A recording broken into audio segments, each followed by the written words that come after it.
really tight top half of the field in that first round, and the weather seemed to get a little cooler to me, maybe because the sun wasn't beating right down on us, and so you all did better than everybody else in wasn't as hot and smudgy conditions that you guys love.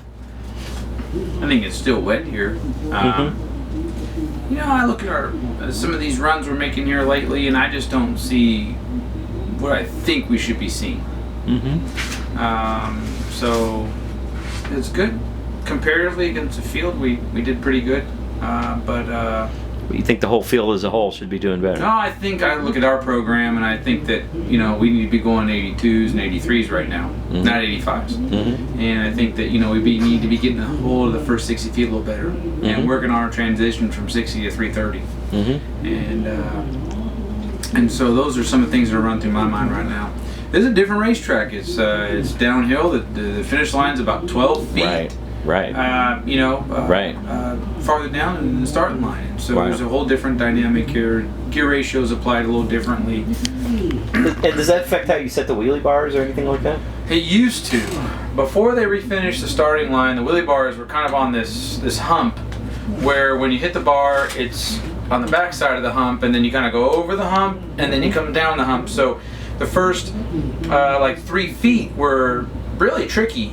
You know, you kind of had to do some things to make sure you don't lose a tire in the first 3 feet. Then after that, it kind of did its regular thing. But I think that, you know, if you got a good handle on the 60 foot in other racetracks, you should come here and make some minor adjustments and be okay. So I think it's supposed to get hotter as the weekend goes on.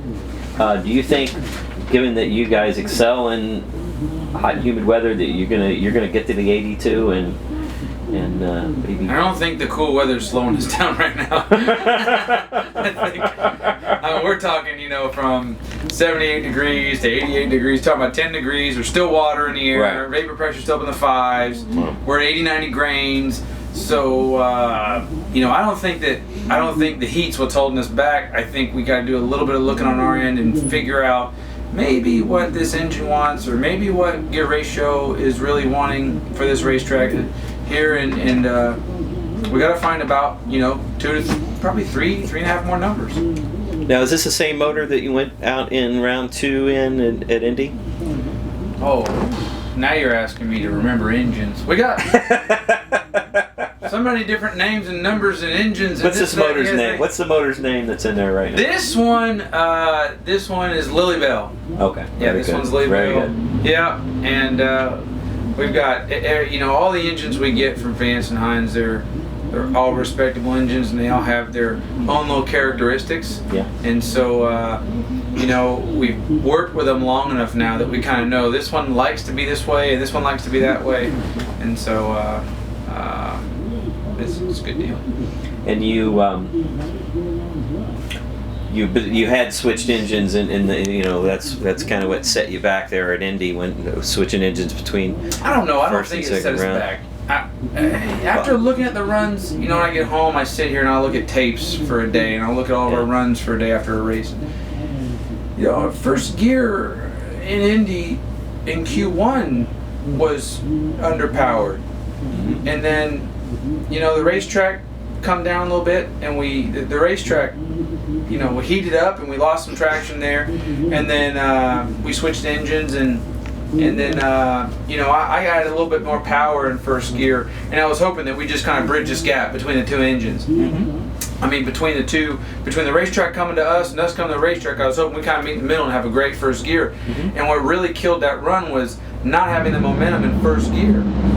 So the 107 60 foot, you know, I'm not getting the bike where it needs to be at the top of first. So our target is, I've got to get Jerry to about 13,900 or 14,000 RPMs at 2.2 seconds. So when he's on a starting line, he pops the clutch, he's waiting, okay, and when the light comes on, or when he thinks, you know, when he sees a shift light come on, he's going to push the button.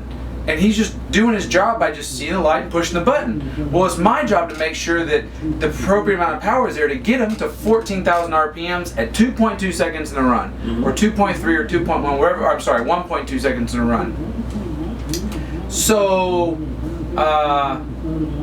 if I don't do my job, then the bike is underpowered. He pushes the button, and on the 1-2, now it's in the basement at the bottom of second gear, and it's not going to transition from 60 to 330. So there's a lot of things that are happening in first gear that happened on the first run and the second run. So Sunday's racetrack, I don't know if they didn't cut the VHT that day or what, but Sunday's racetrack had more bite than our track experts, than the numbers were saying that our track experts were giving us. And that would be cutting the PJ1. Yeah, the PJ1, yeah. With alcohol. I don't know what happened. Yeah, the PJ1 traction compound. There you go. Not the alcohol. But, nice. I like that ringtone. So that is what I think was our Achilles heel in Indy, was we didn't execute, we didn't figure out the first 60 feet and figure out a way to get the motorcycle moving and going at least 60 miles an hour in first gear. And it just wipes the rest of the run out. Anything else you'd like to add about today?